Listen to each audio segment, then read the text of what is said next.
Hola, bienvenidos a Buki.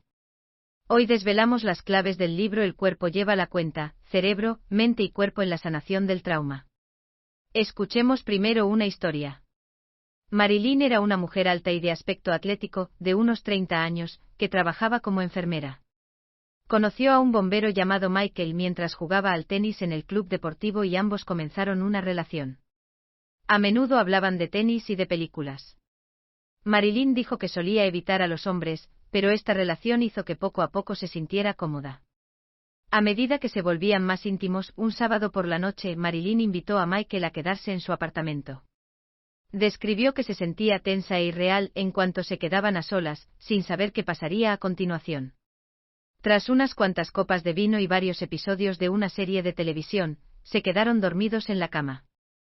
Hacia las 2 de la madrugada, cuando estaban profundamente dormidos, Michael se dio la vuelta. Cuando Marilyn sintió el contacto de su cuerpo con el de ella, estalló en un torrente de ira, lo golpeó con los puños, lo arañó y lo mordió, gritando «cabrón, cabrón».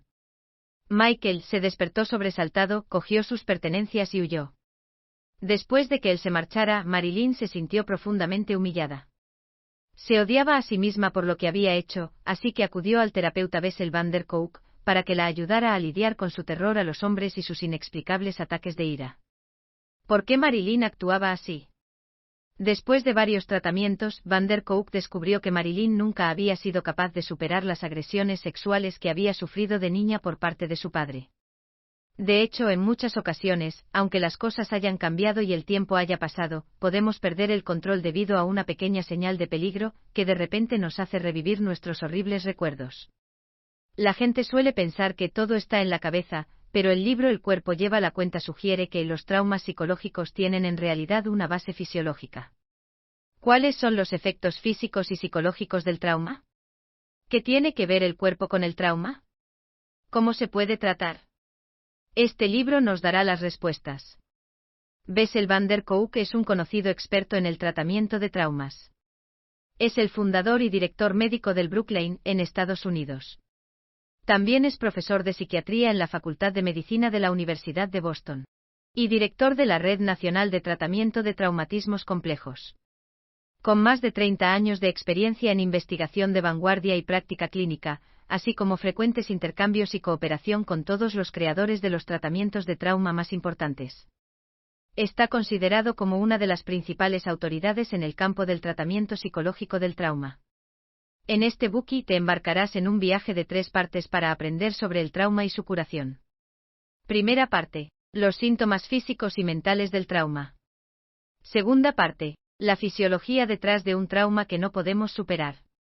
Tercera parte: tradición e innovación en el campo del tratamiento de traumas. Primera parte: los síntomas físicos y mentales del trauma. Veamos la primera parte: los síntomas físicos y mentales del trauma.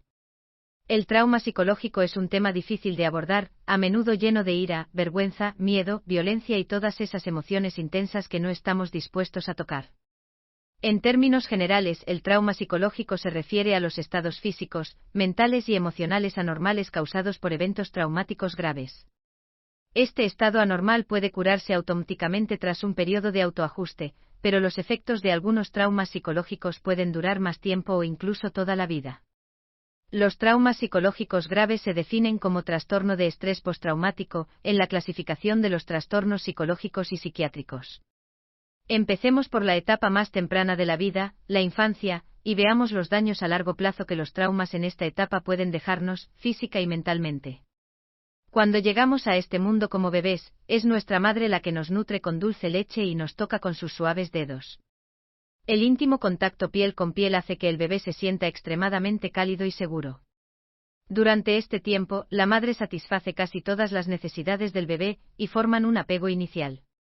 Basándose en miles de horas de observación del comportamiento madre-hijo, el científico estadounidense Answorth llegó a la conclusión de que, para satisfacer sus propias necesidades básicas, los niños desarrollan 3 tipos de apego: apego seguro, apego evitativo, apego ansioso o ambivalente. El hecho de que el apego sea seguro o no marca una gran diferencia en el desarrollo emocional de los niños a lo largo de su vida. Veamos cómo se desarrollan los 3 tipos de apego.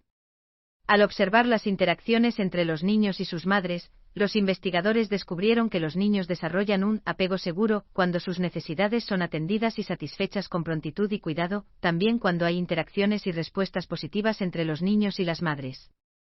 Los niños que crecen en este entorno son optimistas, confiados, emocionalmente estables y físicamente sanos. Por el contrario, si la madre se muestra siempre distante e indiferente a las emociones del niño, ignorando a menudo satisfacer sus necesidades, el niño sentirá que no es digno de amor y desarrollará un apego evitativo. Los niños con un apego evitativo también muestran desdén e indiferencia hacia sus cuidadores, y se cierran emocionalmente. El aumento crónico de su ritmo cardíaco demuestra que están en un estado constante de hiperactividad, lo que tiene una serie de efectos negativos en el crecimiento y el desarrollo de los niños.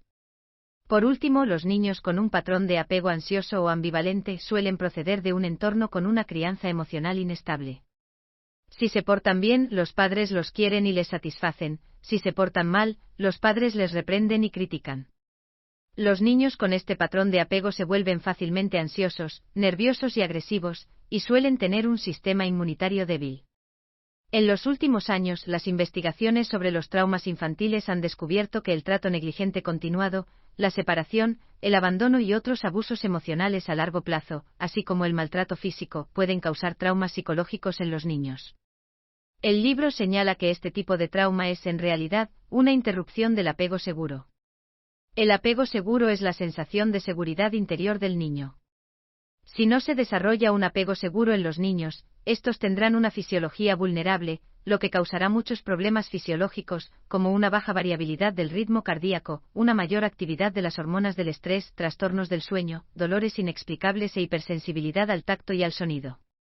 Al mismo tiempo, quienes no se sienten seguros en su primera infancia tendrán dificultades para controlar sus emociones y reacciones cuando crezcan. Suelen tener varios problemas mentales, como una inestable noción de sí mismos, autolesiones repetidas e impulsos suicidas, déficit de atención y cognición, depresión, tensiones interpersonales frecuentes, etc. Todos estos son los trastornos de estrés postraumático causados por el deterioro del apego. Y lo que es más importante, estas experiencias infantiles afectarán a nuestra vida durante la edad adulta. Tener una fuerte sensación de seguridad y cálidos recuerdos de protección en la infancia es crucial para prevenir problemas mentales y sociales a lo largo de nuestra vida. El libro cita un estudio del Dr. Robert Anda, que identificó el maltrato infantil como el problema de salud pública más grave y costoso de Estados Unidos, con unos costes globales superiores a los del cáncer o las enfermedades cardíacas. El estudio concluye que la erradicación del maltrato infantil en Estados Unidos reduciría la tasa global de depresión a menos de la mitad, la de alcoholismo a un tercio y la de suicidio, consumo de drogas intravenosas y violencia doméstica a un cuarto. Además de los traumas causados en la infancia, los accidentes de tráfico, las enfermedades graves y las experiencias bélicas también pueden causar traumas graves. Tom es un soldado que estuvo en el campo de batalla en Vietnam. Aunque hacía más de 10 años que ya no estaba en una guerra y se había convertido en un abogado de éxito, el Día Nacional era el día más doloroso para él.